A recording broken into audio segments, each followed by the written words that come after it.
Hey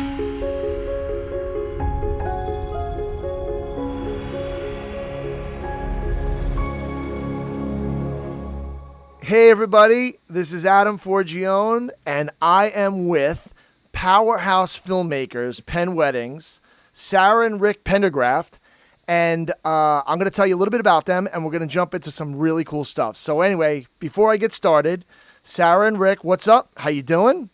Hello. It's hot here. Yeah. All right, so let me set you guys up, and you'll take it away. So for those who have not been living under a rock for the last 10 years or so, everyone in the industry knows who you guys are. But for those rookies out there or anyone who really doesn't pay attention online, Penn Weddings is one of the top wedding filmmakers in the entire world. Let's start off. These guys are educators around the world, internationally. They've spoken at WPPI, InFocus, Viva, Posh, and they've won numerous international awards, Viva, InFocus, WPPI, and they're very active online too, a lot of the forums that I frequent. And more importantly than anything else, they're very helpful with the industry and help the industry grow. They're very knowledgeable, and they get involved, active on conversations, and help other filmmakers with ideas and concepts. So today we're going to talk about a bunch of cool ideas. I'll get them rolling, get them talking, and we'll get some good discussion out here. So anyway, and you guys are based in Oklahoma. You're really like Tulsa, Oklahoma, but of course you spread out through destination weddings. You can basically go anywhere in the world, right?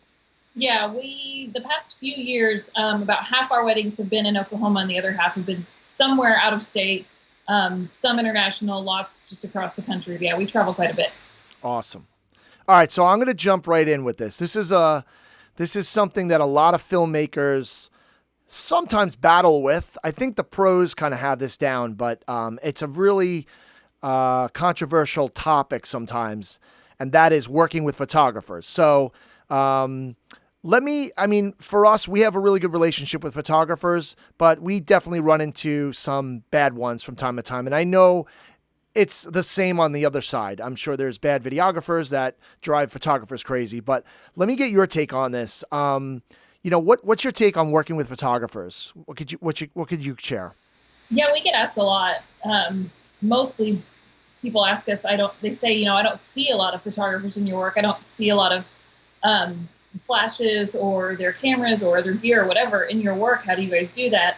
I hate to sound cliche, but one of the biggest things is communication. If we haven't worked with someone yet, lots of times we will email them before the wedding just to kind of, we don't even say much necessarily in the email other than introduce ourselves, looking forward to working with you, checked out your website, just something to kind of smooth things over so we don't start the day with that automatic feeling of me versus you that I think a lot of times can happen because of the bad experiences that people have had on both sides of the fence, like you said.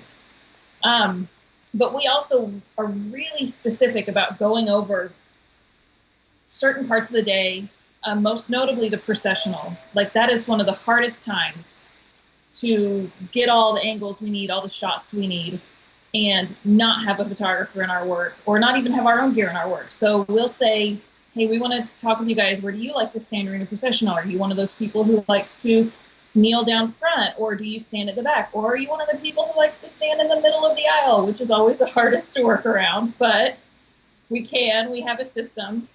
And we've worked with some people who are super nice and kind of don't want to go over things. They're just like, oh, we'll just work around each other. We'll be fine. We're like, no, you don't understand. There's two of us with 5 cameras. We can't adjust them all at once. We have some, stationary cameras.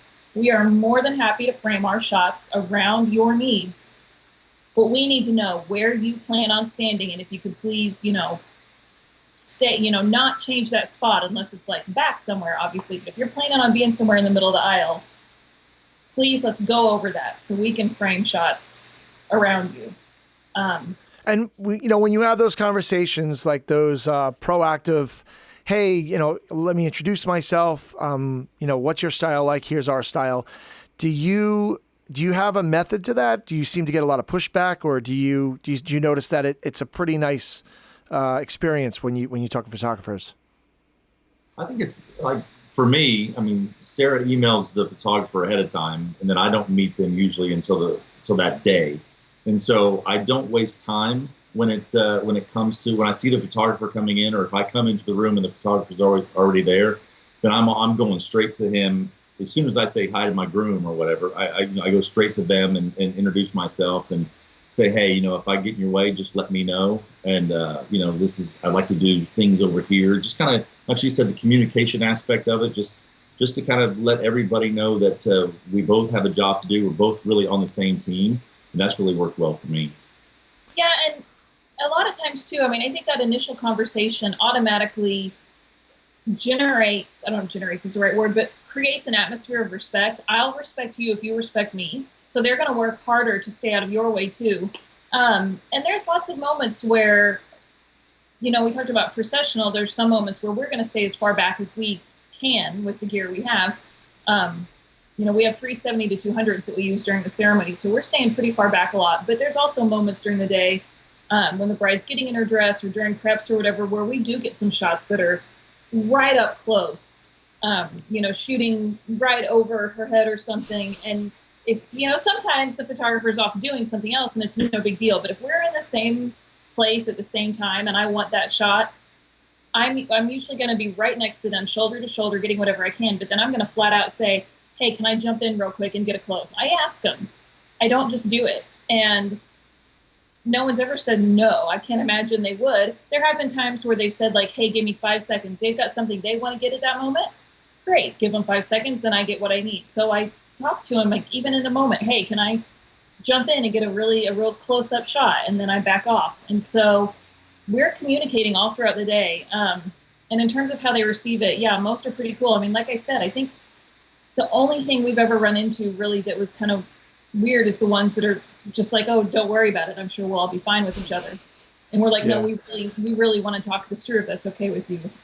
We don't do photography. I know some studios do video and photo. But I think when we get to the place where we're working with another photographer, I like to think of us as the team and try to incorporate their opinion, where things should happen along, as the same way. If I go, well, I think it might work well here. What do you think? And just kind of work things out. And I think that just makes just a better working dynamic for both of us. Which is the best. Those are the best days when they treat it the same way. There's sometimes where we try to work as a team and you can tell, man, they don't see it that way and they're never going to see it that way. They may be fine to work with, but they aren't going to treat it as we're in this together. And those are the best days when they do. When you have the people who say, let's work together to give them the best of both, and you almost form a friendship throughout the day. And there's some give and take too. I mean, if they really want something, then it's better to kind of give on those situations. So later on, maybe you might want something.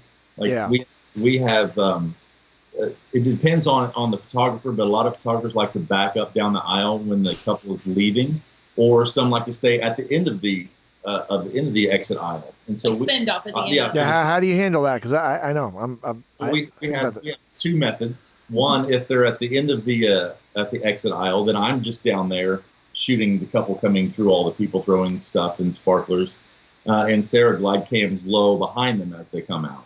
Nice. If the photographer likes to back up with the couple, then our roles flip. I'm low in the ground as the couple passes me to go through all the people, and then Sarah is walking backwards with the glide cam and getting basically the same shot the photographer's getting. And we never really thought about that kind of a thing until we had one wedding where the photographer really wanted to do it. And we always did the first one. Yeah. We always did. Rick just waited at the end. I glide cam low behind the couple. Yeah. And we had a photographer who's a really good friend. I mean, it wasn't someone who was like, throwing something at us last minute that was messing us up. It was a good friend, and we were talking about it, and they said, we really want to walk backwards facing the couple. We really want to get their faces as they go through the row. If we promise, one of them held a light while the other one shot. And they said, if we promise, to hold a light and not like move it off, keep it solid on the time, then you go backwards with us instead of the other way around. And that was the first time we'd ever done it. We're like, I guess so. We did it, and it's that particular really couple. cool. It was just awesome because they were having such a great time running through the streamers, whatever. We're like that. Communication, right? So now we always tell photographers when it comes to the send off, just let us know which one you do, and we will work around it. We have a method for each one, and we'll do whatever you want. That's great, and I'm sure that really makes the photographer say, "Look how easy they are to work with. This is great."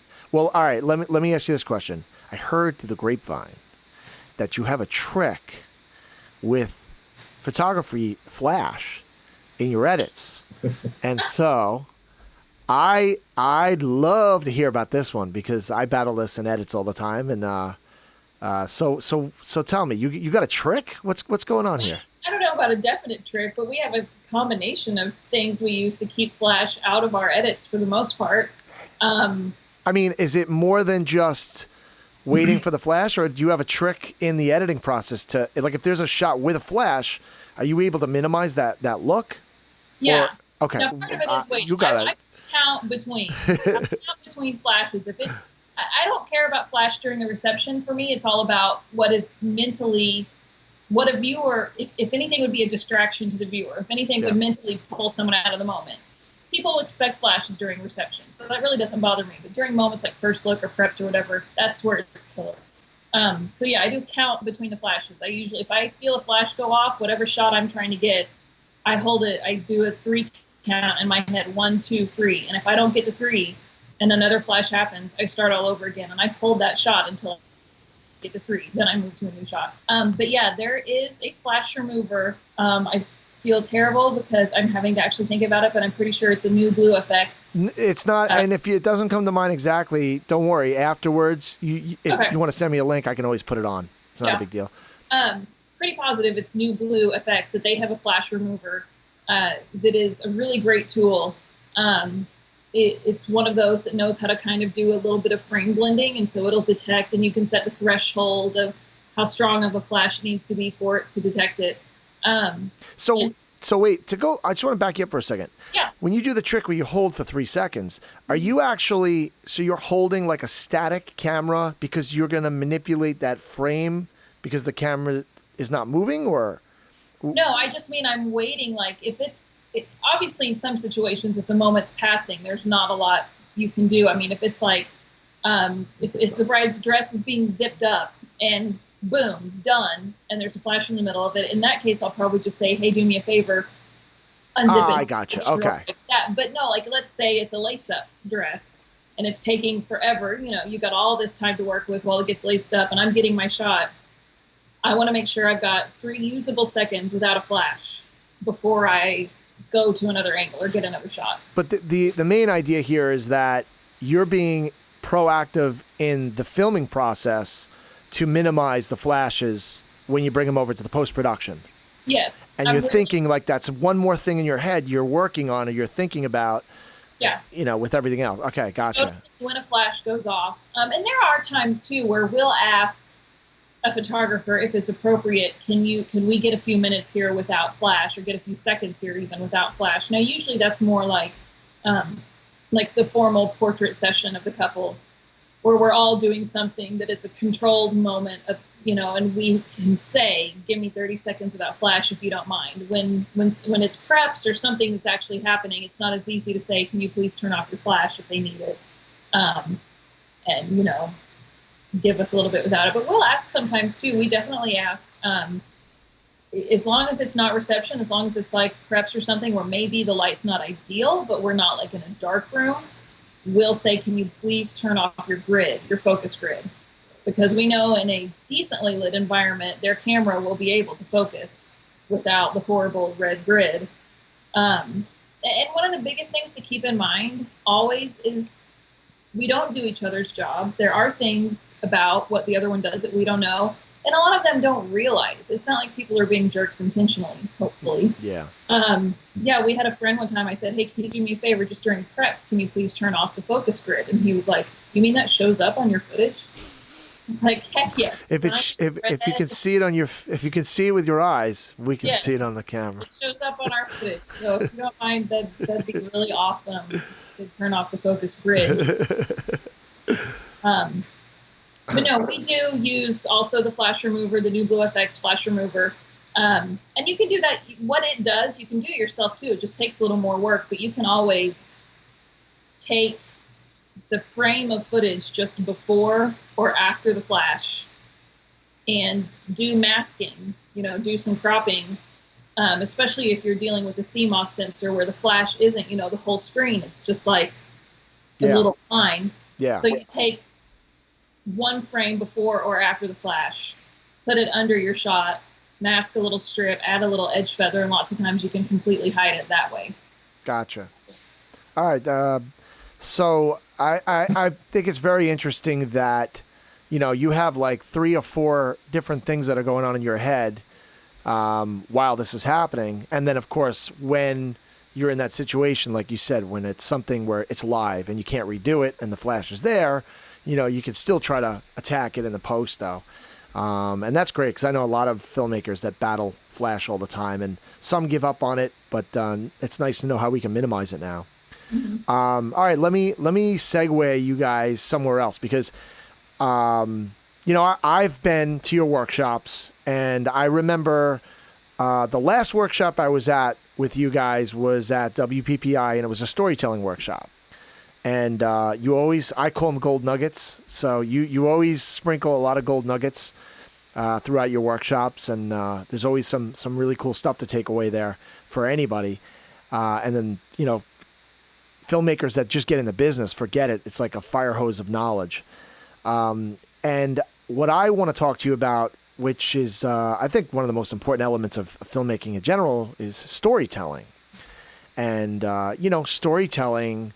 A wedding film is the same, right? I mean, you got a first dance and you got the vows and everyone has the same parts, right? But the trick is, how do you separate yourself from other films? How do you tell a different story or a unique story? So let me open it up to you there. Like, when I say storytelling, what comes to mind? What goes through your head? What's your method here?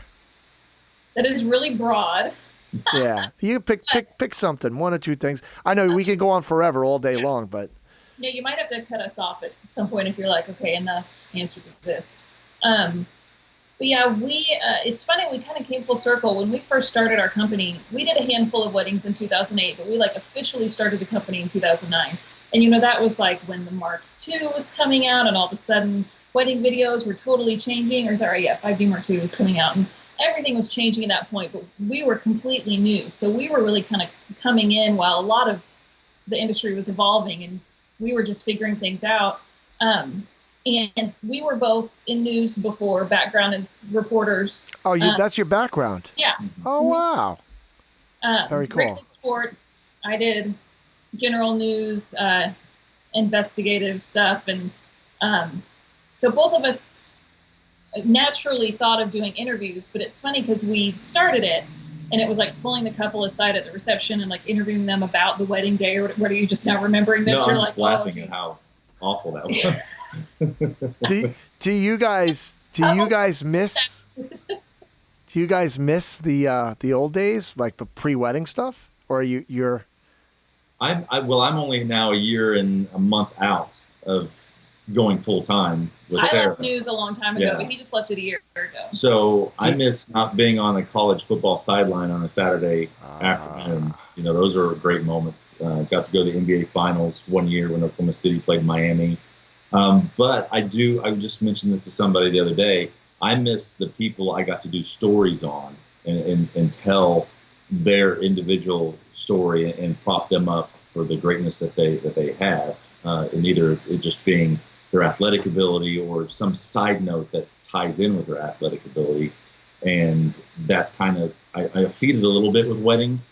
But since Sarah does most of the wedding storytelling, I don't get that much. So I miss it a little bit. He has to do the doc. He's working on doc edits while I'm working on the creative stuff. So. I'm doc edit boy now. Not a lot of storytelling in the doc edit side of it, but.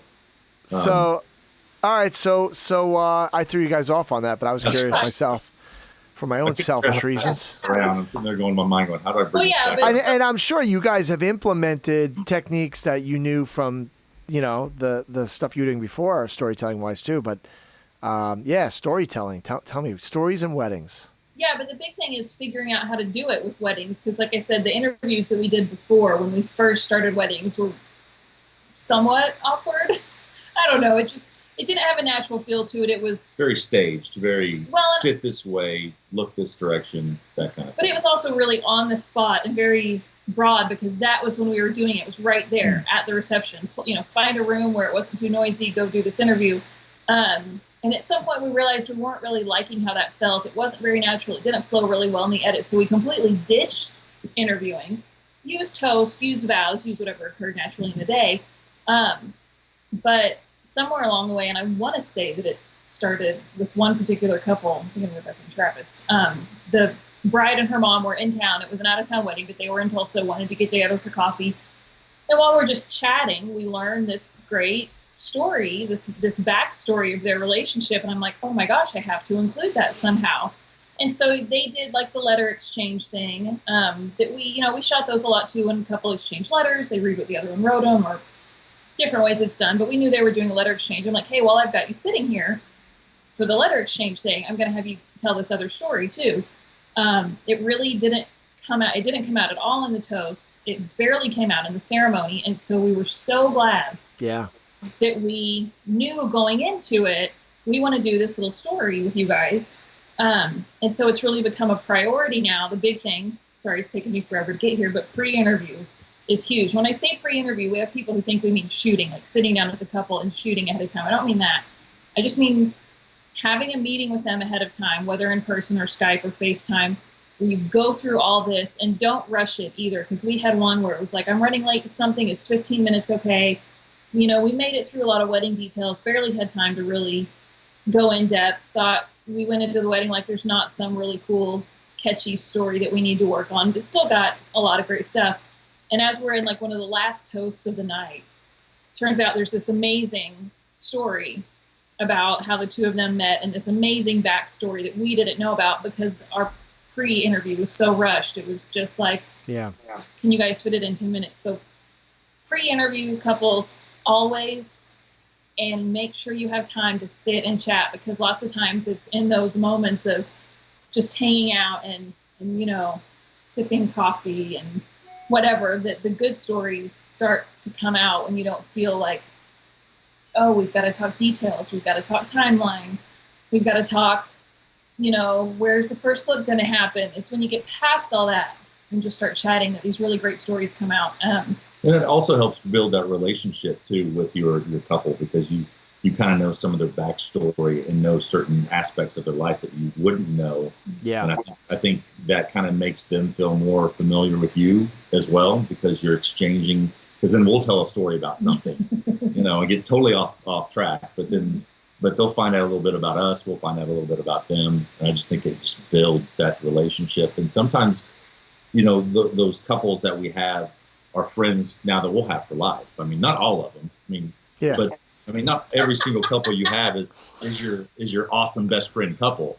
But then there are a handful throughout the year that you'll send Christmas cards to and always check them up on Facebook to make sure they're okay and celebrate their life just like you would your own family. That's awesome. And I agree with you 100% with that. The pre-interviews, when we started doing those, it changed everything. Mm-hmm. It's pre-production. You can't just show up and start filming, Well, and it helps on the wedding day too, because that's a question we get a lot, is how on earth do you have time for these interviews on the wedding day? I mean, sometimes on the wedding day, it's 5 minutes, but it's because we know exactly what question we want to ask. We're not searching for anything. We're not sitting down and doing a 30-minute interview and hoping to get something from it. We're sitting down and going, this one thing that we talked about ahead of time that we know we want to work into your wedding day. This is all we want to ask about. In fact, the wedding we just posted, they decorated their wedding with movie posters. That's kind of like, if you just saw footage of it, it might be like, why the heck is there like a movie poster for Fight Club and Star Wars and Frozen, and why is the wedding decoration movie posters? But apparently that's their thing. They saw Frozen like 6 times together when they first met, first started dating. that what they love to do is watch movies together. And even like she said, anytime I meet someone, I want to know what's your top 5. What are your top 5 favorite movies? That's like how I know if you're a cool person or not. What's your top 5? So movies are a big deal to them. So we just sat each of them down separately, him talking to his guys, her talking to her girls, and just give us a little backstory on why you guys have movie posters as your decorations. And that was it. That was all we needed because we had done a pre-interview. It wasn't like, how'd you meet? How do you propose? It wasn't like all the questions that we go through in a pre-interview because we knew the one thing we wanted to ask on the wedding day. So it wasn't a big deal to take 5 minutes to get that, and it added so much to the film. You make a really good point because, we do the same thing. We're looking for those things that I always tell my clients, I want to know something about you that has nothing to do with the wedding. And maybe the theme is tied in, like in this example, but still, it gives you that backstory. Mm-hmm. And then some couples, you get a lot of good stuff, and some couples, you're really pulling just to get one little thing, right? And, if you don't get anything, you can always go to the cliche questions, right? And, it's up to you to kind of spice them up. But you made a good point, and it makes me think that we should rethink how we do these too, because, we might have that one cool thing we want to talk about, but we might start off by saying, look, tell me about this venue, because this is a stunning place. And maybe we'll get something cool, but it might be cliche. Oh, it was the first place we picked, same thing. So maybe by the time, 5-10 minutes go by and the thing you really want to talk about, and then the planner comes in and says, we got to go. And we're like, oh, and she starts stressing out, and then the interview's over. And I'm like, well, no, wait, I want to talk about the good thing I want to talk about. So now you got me thinking, like, talk about the unique thing first. And then if you have extra time, talk about whatever's left over. Yeah. That's a great idea. How much you're shooting, we still have a lot of couples. Our minimum shooting time is 8 hours. But we do still have a lot of people who do 8 hours. 10's probably our most common. But so, we're not always there all morning long, all day long, with just tons of time to spare. And so we tell them ahead of time, like, hey, on the wedding day, we're going to ask you that. We're going to ask you that question. So they know it's coming. They know we're going to talk about that. But it's also a fun story we've already told, or they've already told, we've already talked about. So yeah, we lots of times will jump right into the 1 or 2 things we know we want to hit on, and then let them get back to hanging out with their friends and chilling. And and if all possible, don't try to ask the story questions in the busiest part of the day either. Trying to find a time when before they get their, they're all dressed and stuff, where they're kind of just hanging out with their guys. When I first started doing it, the interviews with the grooms, I would kind of have them look off to the side of the camera and just have him somewhere, with a pretty background or whatever. And then Sarah started suggesting that I do it as if he's telling the story to his groomsmen. So now I get all the groomsmen around, or at least a good portion of them around, and say, hey, tell these guys as if they didn't know your incredible story about how you met. That's great. And now you don't even have to be standing in as an interviewer. Yeah. You could just be filming as a DP. That's great. Great Which ideas. is a little harder with guys than it is girls. But a lot of times the guys will start getting into it, and they'll start asking the groom questions instead of me having to ask the questions. And they'll go, oh, yeah, well, remember when you did this with her? And then they'll go, oh, yeah, that was the best part of it, blah, blah, blah, blah. Yeah. And that happens on both ends. I mean, we've had that happen with the girls, too. We ask our one question, and the next thing we know, all the bridesmaids are going, wait, what about that one time you went on that one date? Or wait, what about, and sometimes it truly does naturally unfold that way. Even though they've already heard these stories, they start talking. Like this past weekend, the guys went fishing for like 45 minutes. Oh, that's a great story. And so I just threw the mic on him and got across the little cove area and just yelled, hey, tell them about how you got engaged. And then just let him go and shot it from over there. While so he's fishing. He's just sitting there casting and talking and doing that. That is so cool. I can only imagine. Together. Yeah, that's going to be neat. So we've worked hard to make it more natural. And still, I mean, even when we started doing actually asking people to tell stories on the wedding day again, probably, I don't know, 4 years ago maybe was when we really started, 3-4 years ago, making it a priority. Lots of times we would sit them down and it felt more like an interview, and progressively we wanted it to feel more and more candid. And as long as the couple's okay with it, lots of times I'll even do the bride like while she's getting her hair done or something. So she may not be totally ready, But that way, especially if we're running tight on time, it's great because she's still getting ready. The hairstylist is still working. She's still in the process of getting ready. We're not eating up any time. But her girls are all hanging out around her, and I'm just there letting her talk to them while she's getting her hair done. And I don't care if there's a little background noise in that point, because you see it's happening. It's like she's really talking with them while she's getting ready. It just feels so much more natural than, okay, now it's interview time. Gotcha. That's awesome. I mean, I grabbed some gold nuggets already. That's pretty cool. I love it. Well, you know what? Let me ask you this. I know you guys are in the stages, the planning stages of a workshop. Let me ask you a question. I know it might be a little premature, but maybe it'll create some excitement here, because I'm curious myself. Are you kind of in the process of figuring out what the curriculum is right now? I mean, where are you at with that? Are you? We're looking at locations right now. We put a feeler video out to get feedback from people with 3 really broad options. And based on all the feedback we've gotten, we know we want to go to some different metros. Some people have really, said, I really, really want to come to this, but I can't afford to travel far. Yeah. So what we are tentatively looking at doing is hitting like 7 different metros, trying to really space it out across the country. And we really want to, but we want to make sure there's enough interest. But we've had a lot of positive feedback too. We still like the idea of doing a week-long, almost like intensive workshop somewhere tropical that is vacation / workshop. And we've had several people say they want to do that. So we might do the 7 metros plus that. Might hold off on the week long. I don't know, but. Well, now let's say you picked the spots, right? You got everything down and you worked it out. What do you, what are the topics? What do you think? Do you guys know what you're going to focus on yet? Or is it still, you're working it out? We don't have like an actual schedule laid out yet. Specifically, not so much a schedule, but like, the things that you want to teach. Our hope is to have 2 solid days of education. If we do it the way we want, the arrival night, we'll have like a big welcome party, hors d'oeuvres, drinks, fun. Have been 2 solid days of teaching that we'll still have some kind of fun activity at the end of the night, and then like a send-off breakfast the next day. So on the 2 days, obviously one of the biggest things we do want to talk about is storytelling.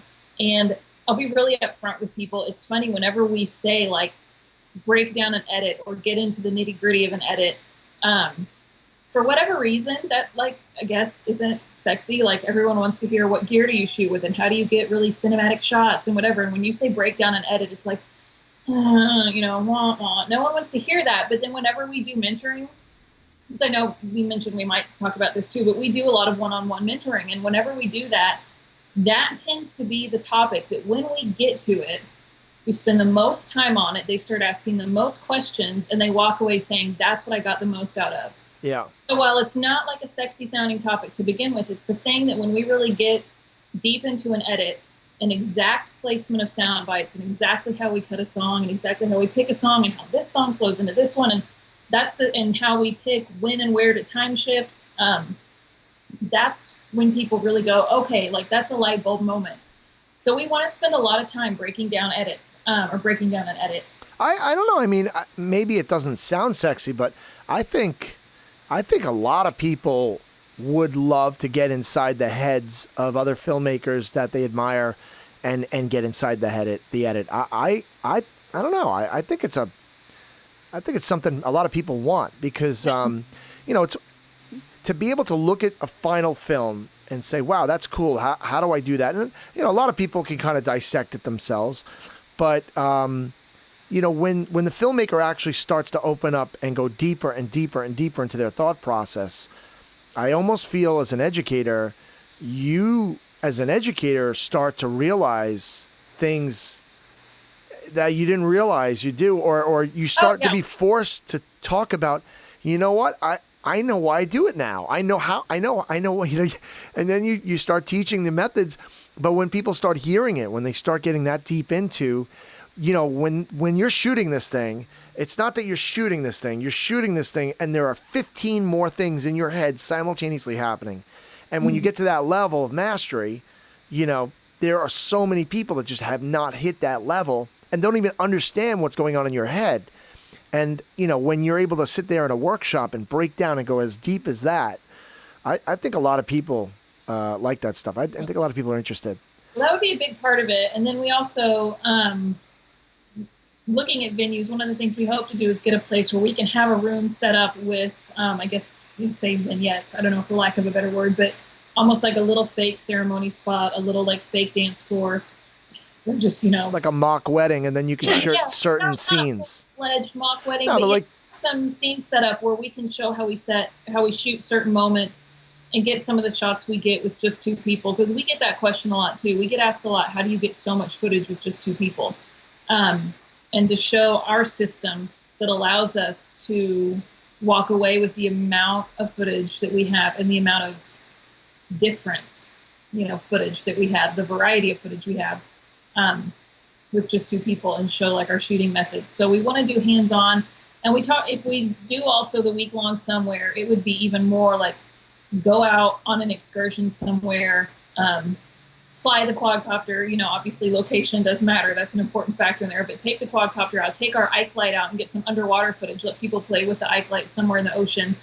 Again, that's if we do the week-long one. But still there will be hands-on at the shorter one as well in those vignettes that we set up. And if we go out on the property at some of the places we're looking, we're, obviously price is a factor. So these places aren't set yet, but we're looking at some really cool places that are more of an upscale lodge kind of place where at the end of the night we can all go sit around a campfire together and have some fun activities outside of those moments that are strictly classroom setting. It's an experience. It's not just teaching. It's I get it. Almost like our own little community, together at each city, instead of just, here's your big hotel, you guys go do whatever you want to do. Yeah. Let's all go together. Plan the meals. Yeah, let's all go do it together. That's great. I think there'd be a lot of people who would love that. I mean, like you said, there's a price tag to something like that because it's luxury, but I think there are plenty of people out there that would be willing to say, this is my big thing this year. I'm going to really focus on this. And especially if you guys are there for the week, I can imagine how deep you can go. Because, you sit there up at WPPI and you got 90 minutes and you're like, let's talk about how I set up a microphone. Now we're out of time. Okay. And you have that lady in the background, that little going 10 minutes. All right, 5 minutes. Yeah. It's like minimum 80 years old. You can't hold that sign unless you're over 80 with a mean face. You said it. I said it. Sorry, Jason. It's all right. No, I mean, they're just hired guns there anyway. So union, baby. So, I guess let me go back really quick to, you mentioned mentoring. So if there were filmmakers out there that were familiar with your style or seen your films and said, I want to learn more from these two, and they could, what do they do? Contact you via your email on the website? And what do they do? You set up an hourly fee or something? How does that work?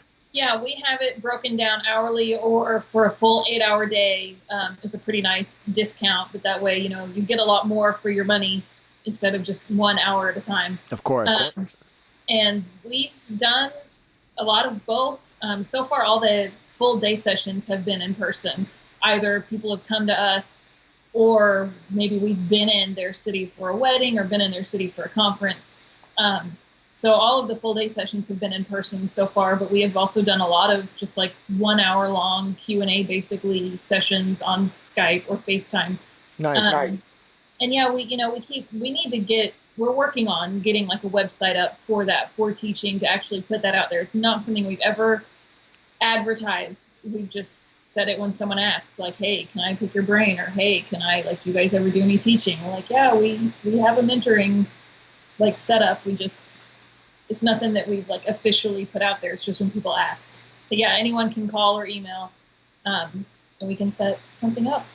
That's awesome. So, all right, guys. Well, I don't want to hold you up much longer. I know you got more editing to do. And I stole this much time from you guys throughout the day. But anyway, I just wanted to dig inside and learn a little bit about your method to madness. And I'm going to include your website and your contact information as well on this. And we'll see you definitely at the next big thing, wherever that is. And I'll definitely be looking out for your workshops that you guys are setting up. But Awesome. I want to thank you guys so much. Thank you so much. Oh, thank you for asking. Yeah. We're your first in this series, right? Yeah. So and I don't think I screwed up that bad, right? Did I screw up at all?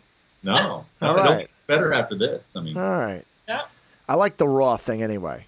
So I'm really excited. I got a list of others that were called. Actually, I have somebody lined up on Friday. I don't want to say who it is yet, but and I'm just gonna call up all my friends and get some knowledge shared.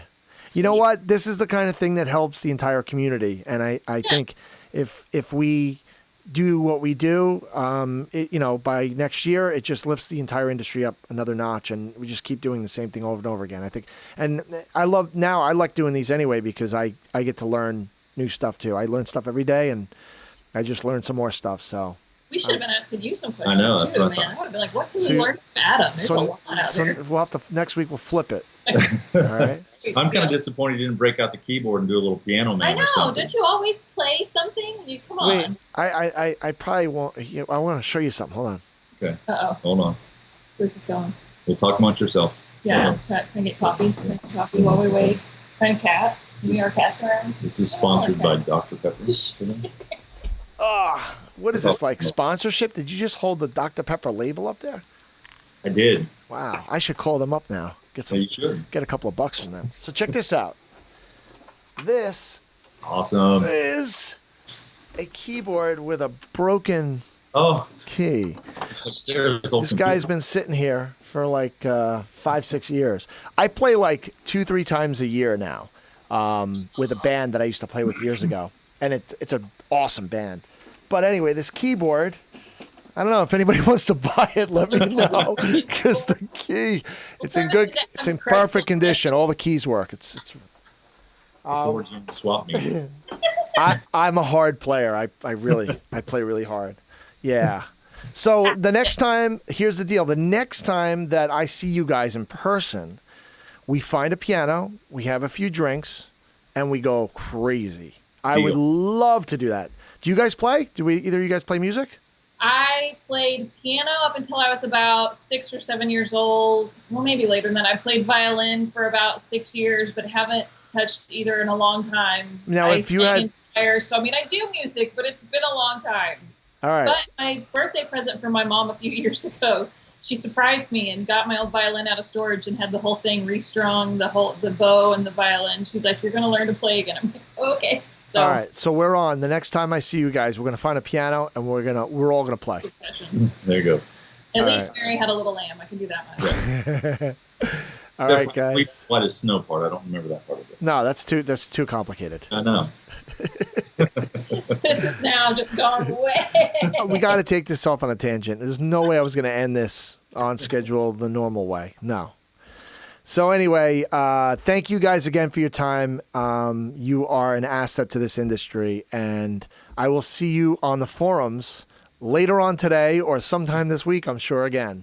So as soon as I take an editing break, I'm sure. Okay, guys, have a great day. Thanks, Adam. Thanks.